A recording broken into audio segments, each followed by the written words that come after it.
Good morning, ladies and gentlemen, and welcome to our webinar series in preparation of the DialogSummit, the European Conference on Data-Driven Marketing, which is going to take place in 2 weeks on 3rd of May in Frankfurt in Germany.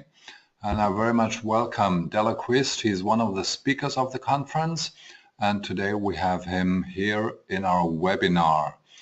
Dela Quist is a well-known name in the international email marketing industry. He pioneered email marketing as a marketing channel already back in the 19th, long time ago. He uses data analysis to challenge many of the myths and preconceptions of the industry. And with his controversial views, he makes us email marketers think about what we are doing, and that's a good thing that he's doing that. Hello, Dela. Hello, good morning. If you just hear a sound in the background, our fire alarm is just being tested. I think it's over. So good morning to everybody. Okay, good morning. Nice to have you here. And I'll just start right away with the first questions within the half an hour we have. Dela, what do you think are the main topics right now in email marketing? I think the main topic, sorry, just give me 1 second. So, to your question, what are the things that are going on in email marketing? I think that this year is going to be probably one of the most significant years for the channel.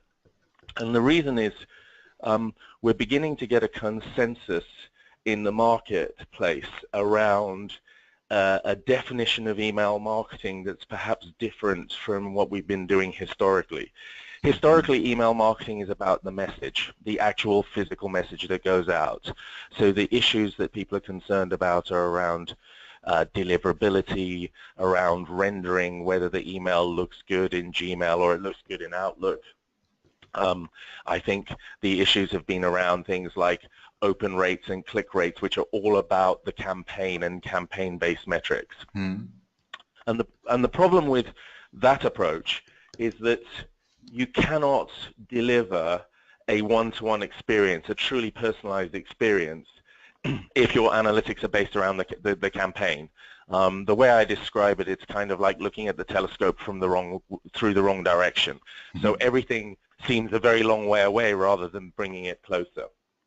And without it, we have two big issues that everyone talks about in marketing. So on the right-hand side, we have big data.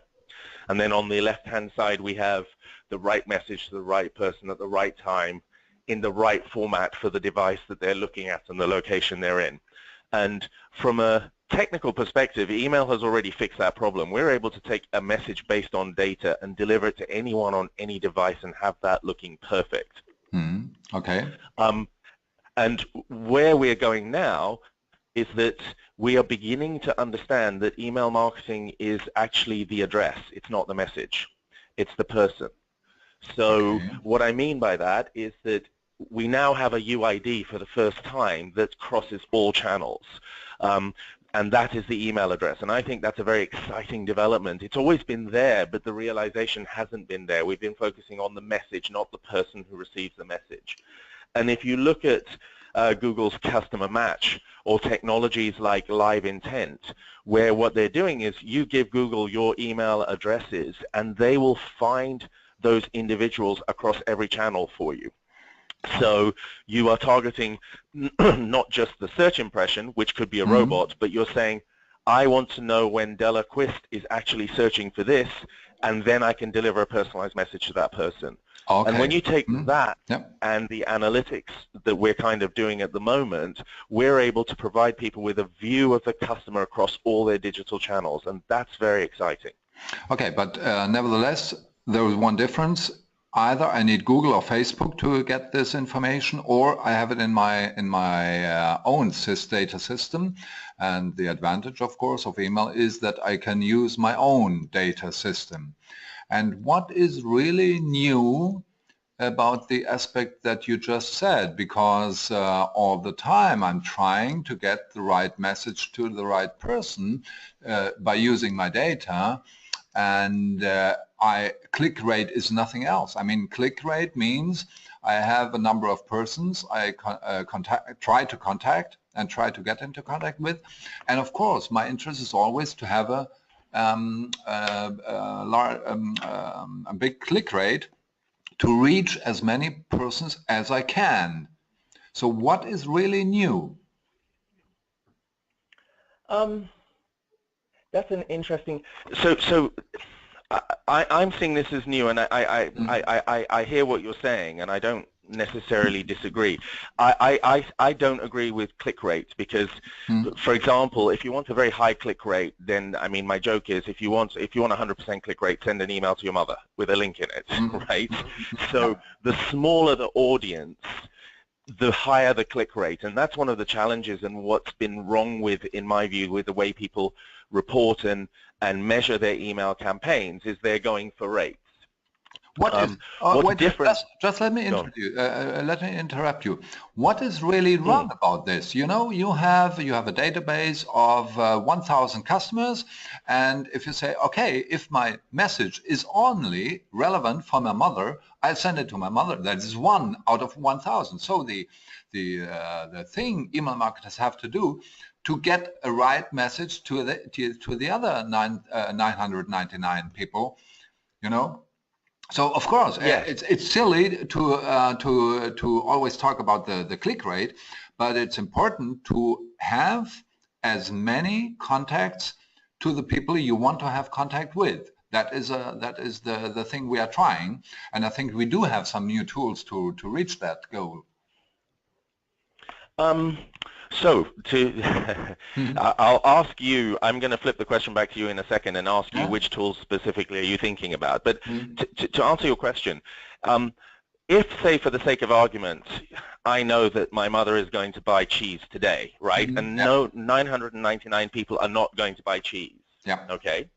And let's say on that day I only send my mother the email about cheese, and I don't send the 999 people anything because I know they're not going to buy cheese today.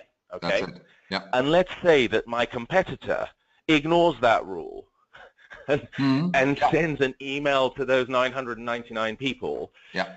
So the next time someone is going to buy cheese, are they more likely to buy from me who didn't send an email or from my competitor who did? Of course, from your competitor. And my answer, absolutely, it's the brand impression. Absolutely. So the point I'm trying to make is that the click rates make you focus only on the bottom of the funnel, the conversion points, right? Saying, this is a conversion, I know they'll convert, so I'll send them the message.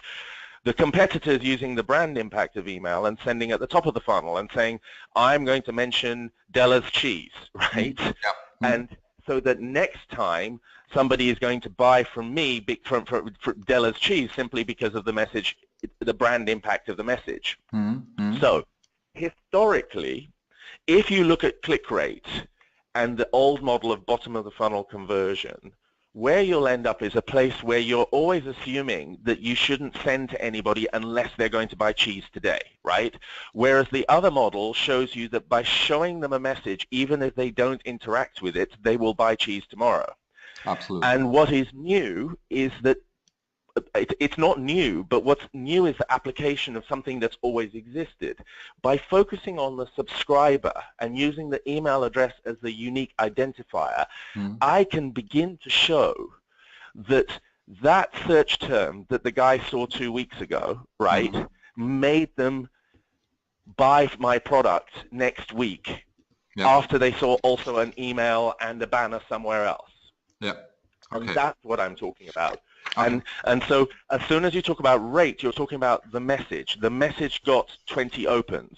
As soon as you talk about subscriber, you're saying this subscriber opened 3 times in the last 6 months. And that's the difference. Okay, okay. Yeah. And so, by the way, I'm interested, what tools were you thinking about specifically when you said the technology and the new tools exist? Simply looking at the 999 who I didn't see, if I have any data within my system and not within a borrowed system or within a paid system, but within my data system, what indications do I have that other people might buy cheese so maybe I get another 50 people who might buy cheese. They get the email with cheese. Or I have other products, so the other 900 who are left, 950 who are left, I will try to use my data system to select which product has the highest probability that they will buy it, so everybody gets his message. Yes. So I completely agree, and what you're talking about is bottom of the funnel conversion. It's reacting to a stimulus. It's a very reactive thing to do. What I'm talking about is being proactive and changing people's behavior. So ultimately, marketing and advertising is about making people do something that is good for you and hopefully good for them. It's not always the two. The two are not always true. But in a perfect world, we are doing something that's good for us that's also good for the consumer. And we are changing their propensity to actually do what we want them to do. Reacting means they've already got that propensity somewhere else. Reacting means that email is always after TV. It's always after your brand campaign. It's always after your viral campaign. It's always after your social, and only for conversion. And the point I'm trying to make is that email is actually more effective at driving behavioral change to the benefit of the company doing the marketing than all of those other things that I described. Okay, great. But then you have the risk, and what do you think about that? Then you have the risk that you send too many emails and people might be annoyed by your emails. Let's come back to the point where the competitor writes 1,000 emails to people who don't really want the cheese. So he will annoy these people, and maybe next time your emails have a higher probability of reaching the customer than those from somebody who just sends around emails without thinking about what to send to which person. Yeah. The most important part of that is what people want. So we're taking the cheese example. Dela's cheese. I am only going to operate on an opt-in basis, yes? Of course. So the only way you get an email from me is because you say, I want to hear what Dela has to say about his cheese. Yeah? Okay. That's it. So everybody on the list wants to hear what I have to say about Dela's cheese. Now, let's pretend that I only make one kind of cheese. How many different ways can I say the same thing about one kind of cheese? That's the challenge for people who are not Amazon, okay? And the answer is, what marketers do is repetition, okay? So let me give you an example. I'm deliberately picking a German brand. Let's say Kinder Surprise, okay? It's a global brand. I have never eaten Kinder Surprise because you know, the last time I ate it, I was probably a very small child. It's of no relevance to me, right? But yet on television, I still see those ads. I don't go and destroy Kinder Surprise eggs when I see them in the supermarket. I don't go and tell my friends, oh my God, Kinder are being totally irrelevant because they're advertising on television and I just happen to see it, right? So the point about it is what Dela has to say about cheese is interesting and relevant so long as I think it is. It's my message. It's my opportunity to tell you. And clearly, you have to make as good an advertisement as you can, which you would on television, yes? Clearly, when I'm sending an email about Dela's cheese, which is effectively buy Dela's cheese, buy Dela's cheese, buy Dela's cheese, buy Dela's cheese, buy Dela's cheese, I have to make it creatively as good as possible. I have to make a story around it in my narrative, and I have to make it as appealing as possible. But what I cannot do, and I never want to do, is have a situation where everybody reads every email that I send. Okay. It's pointless. The subject line on its own does the job. So one of the things we understand about email is the subject line will tell everyone who it's from, whether they open the message or not. And I can tell you right now that the average human being opens 1 in 5 or 1 in 6 emails that you send them, no matter how many you send them. Okay. So if you send them 1 a month, they'll open 2 a year, right? Okay. If you send them 1 a week, they will open 10 a year. And if you send 1 a day, they're probably going to send 30, 40, 50 a year. That's how many they'll open. And now, that does not mean everybody should send an email every day. No, that's not what I'm saying at all. But what I am saying is that if you're sending one a month, you will get twice as much engagement from your entire database if you send 2 a month. Absolutely. And diminishing returns do set in, but they are very, very close to 1 a day. So at the moment, the average consumer is happy with up to 1 a day. Now, if you say to them, oh, are you getting too many emails? They'll say yes. But if you say, are you getting too many emails from Dela's Cheese? They may say no. Okay. And that's what I want to try and achieve. I don't care how they behave with everybody else's email. I just want them to be happy with mine. Okay.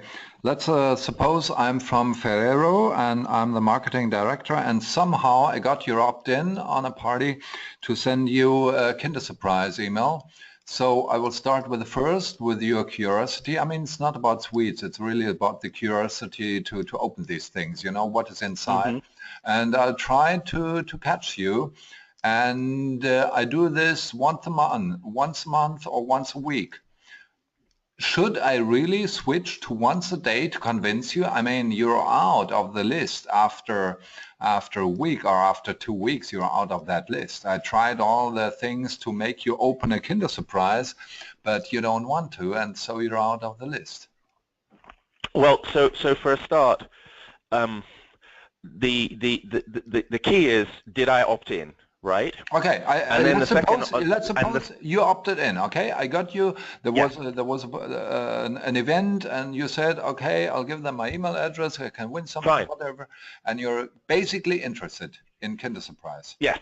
And so the first thing that happens is, if you have a good welcome program and a good onboarding program, the first interaction and the first email they'll get is hours and not more than a day or 2 before they signed on. Right? Okay. Now, therefore, that's the first engagement, and that engagement gets a very high open rate. Very high open rate. The first email gets a high open rate. Absolutely. To be honest, it almost doesn't matter what you send, but the key is that you send something quickly, which is an affirmation, confirmation of what their program is going to be like. Okay? Now, there's high engagement for the first few weeks, and then the engagement goes lower and lower and lower. And when someone has been on the list for a long time, they will be less engaged than they were at the beginning. And there is nothing we can do. And by the way, that's only if you call engagement opens and clicks, right? If you call engagement not unsubscribing, then they will stay engaged almost indefinitely. It's very hard to provoke someone to hit the spam button or remove you. But when they do, I like that. Because they have a free choice, and I allow them to exercise the right to come onto my list and leave my list at their choice. At their choice. Now, if we were to make this same argument about TV, right? TV does not allow you to unsubscribe. They just don't. So whether you want to hear it or not, you hear that message all the time and no one gets upset. So the point about it is, I actually like people to unsubscribe because they're telling me they're no longer engaged with my program. And frequency within reason, okay, 2 or 3 a week is very rarely the reason why someone will disengage, but frequency is always a reason why they will open an email. So if, for example, you send 1 email a week, and then every 3 or 4 months you do a special where you send 3 in 1 day, you get very, very high open rates and engagement at that time because you're doing something different. Absolutely, yeah. But still, the frequency and more will make them open. Yeah, but the frequency is the main reason for unsubscribes. It's also the main reason for opens and clicks. Okay. Okay. And the difference is, unsubscribes is 1.3 of 1%, yes? Okay. Open rate is 15%. So, and my view is, if your unsubscribe rate is higher than your acquisition rate, you're making a big mistake.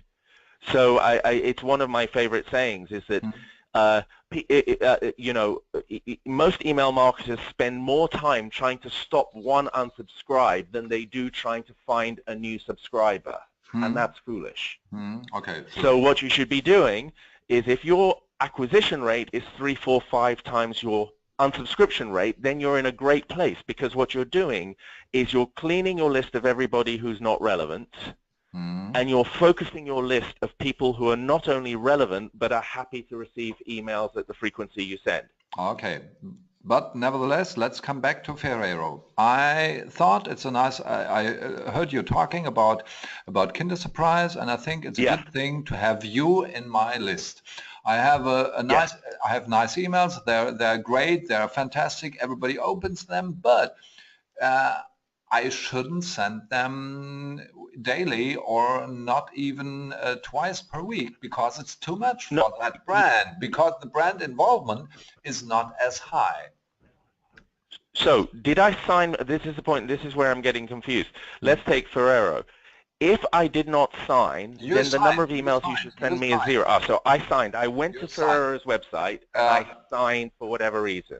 Either you were on the website or they had a point of sale. They were in the supermarket at the point of sale. Cool. And they had a great event there, and you said, oh wow, they're funny and it's a good thing, and I will subscribe. There's I have to open 3 emails. They have a nice welcome thing. Everything is going good. Okay, until after 2 months you decide, okay, the frequency is too high and they're not as relevant for me. If it's once a week, it's okay, but not more. What do you think about that? Well, what I think is it's a numbers thing. Yeah. So if Ferrero do send one email, let's say that Ferrero send 1 email a week, okay? Yeah. And their unsubscribe rate is 0.3%, yeah? Yeah. Okay? And let's say, and their open rate is 12%. Okay, and they've got 1,000 people on their list. Okay. Now, let's say they double it now to 2, okay? And now, let's say the unsubscribe rate goes up 3x, okay, to 1%, okay? Yeah. And let's say the open rate comes down by maybe 2 or 3%. So now their open rate is 10%. Yeah. Yes? Okay. So now they have a total opens of 200. And the unsubscribed has gone from 3 in 1,000, okay, to 10 in 1,000. Absolutely. And that's not a reason to stop sending 2 times a week, because you've gone from 3 to 10 in 1,000.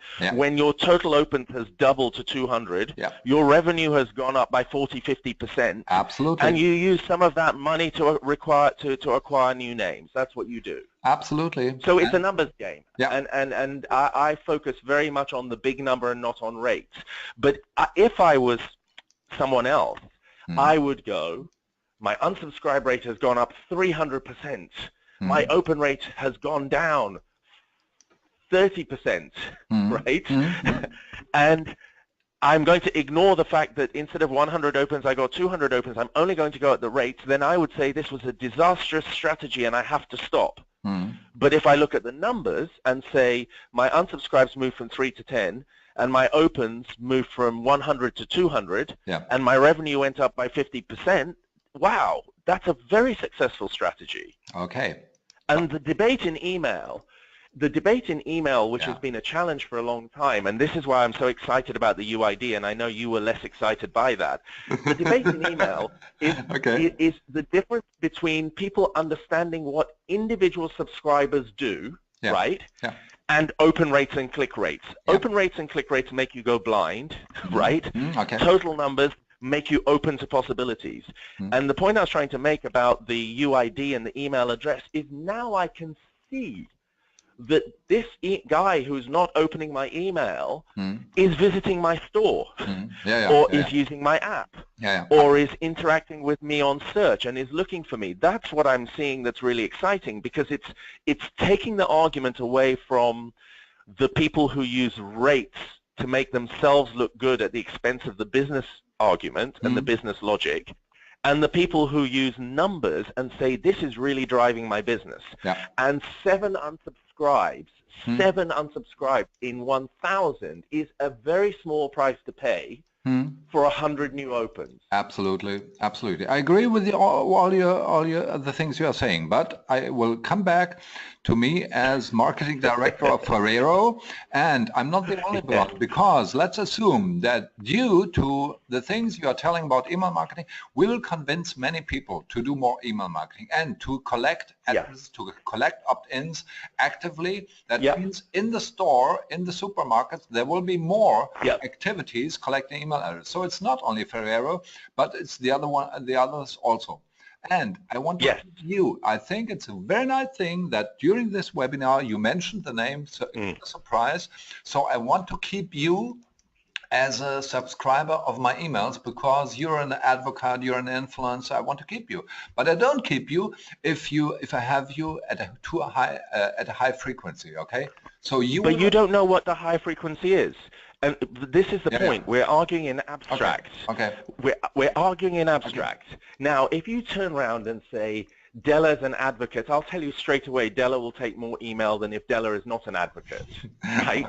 So the irony is, the advocates are far more tolerant of email than the people who already hate you. Okay. And this is the challenge. We give the person who already doesn't like you the same power as the person who loves you. Okay. Right? Okay. And that, to me, is foolish. We should not be giving that person the same power. We should be saying, I'm going to drive you off my list because you don't love me. Right? And the irony is that familiarity, you saw my presentation, aspects of my presentation last year. The reason why brand advertising is all about repeat is so that you remember the brand. And the more you remember the brand, the more likely you are to buy. And the more likely you are to buy, the more likely you are to enjoy the product. And the more you enjoy the product, the more likely you are to become an advocate. Okay. In TV, this is the principle. In press, this is the principle. In media, everywhere, that's the principle. And in email, everyone goes, that's not the principle, it's the reverse. And that is not true. I've never seen evidence that shows that your advocates will hate you so much that they go away because you're sending 3 emails a week. Of course you can be stupid, right? You know my rule, hashtag DBS, which can either be hashtag don't be stupid, or it can be hashtag do be smart, right? So I'm going to take the positive, hashtag do be smart. Okay. Of course it's possible to really destroy your list by being crazy, right? But brands don't do that. And moving from 1 to 2 or 2 to 3 emails or even 2 to 4 emails is not crazy if you do the investment. And if it was television, does that make sense? The best commercials are repeated a lot. They don't change them that much, if ever at all, and they don't personalize them. But what they do is they say, this is going to be on, 5 times a day, 20 times a day, 100 times a day. So the production values are better when you're doing a higher frequency than the production values when you're on a small channel at 2 in the morning in the middle of the night. Okay. Dela? And so that's so you have to do very well on your production in order to make people appreciate your frequency. Absolutely.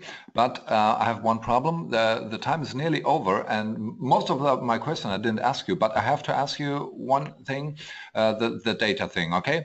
You have a high frequency, so it's good. You have a lot of touch point, and of course you need to collect data. So what do you say about the data marketing in the background? What are the main aspects which we have to think of? Okay, and that's the whole point of the presentation. The frequency is just to drive data collection. That's right. Yeah, great. Because without data, you cannot do any personalization at all. And the more data you have, the more personalization that you can actually do. So the whole point of where is the data is, first of all, I'm going to show exactly what you do when you do have the data, and how you optimize and how you deliver the right content to the right person at the right time. I'm going to talk about that, and also how you tie in the device and make sure that that process is completely seamless. But the other side of the equation is generating more data to do that.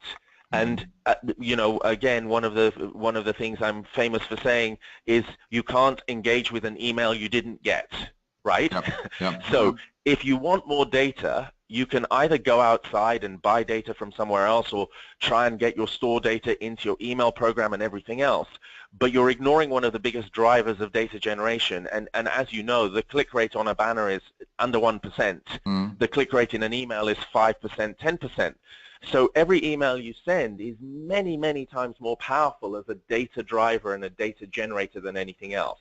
And I look at both what people do, as in an action, but I also look at inaction. So if someone doesn't do something after they see it 4 times, that's telling me a message that's almost as important as when they do something. So both positive and negative interactions with the email generate knowledge and data, which drives better and better and burster personalization, which ends up with every email going out being more relevant to the person who receives it. And so going back to Ferrero or Kinder, whenever I see, if I'm Ferrero and I send an email and I notice that they don't open on the subject line that says Easter, for example, something maybe tells me that this person maybe doesn't celebrate Easter or isn't a Christian because they're never interested in Easter. And I will then feed that data back into my campaigns so that at a time of year that is non-religious, does that make sense, I'm now increasing my efforts because I know this individual is not interested at a certain time of year. And the reverse is also true. So the data is critical to personalization, and without data you can't personalize, and without frequency it's hard to generate more data in which to use in your campaign. What do we do with longer inactivity? Or if we don't collect any data? Observe them in other channels. Observe them in other channels. So one of the things we've observed many times is that when you send an email and you look at sales immediately after the email is sent, you are driving sales from people who didn't open the email because they got the email from Ferrero, okay, and it says, you know, yummy chocolate, have a yummy chocolate snack for your lunch break, okay? Then I'm now walking in my lunch break and I'm in the street and I just see a snack a concession stand, I see the Ferrero, I buy it. So it's that nudge that's really powerful, and that's the brand message. And so what Ferrero should do is see how their email campaigns interact with sales in store and see how they interact with other channels, and then you begin to see that actually engagement can happen just from receiving an email in the inbox. It can drive engagement in another channel, just in the same way as your TV advert drives engagement in other channels, because most of the times you can't buy straight from the television. What brands are excellent with respect to data collection omni-channel? Not as many as you'd like to think. That's a problem, Yes, it's a really big problem, because, and the reason for that is because they are not, almost all, you mentioned 900, 1,000 different marketing automation providers. It's a ridiculous number. All of them provide reports that are campaign-based, all of them. Very, very few provide you with subscriber-level data. And that's the challenge, and that's why omni-channel marketing is not happening as well as it should.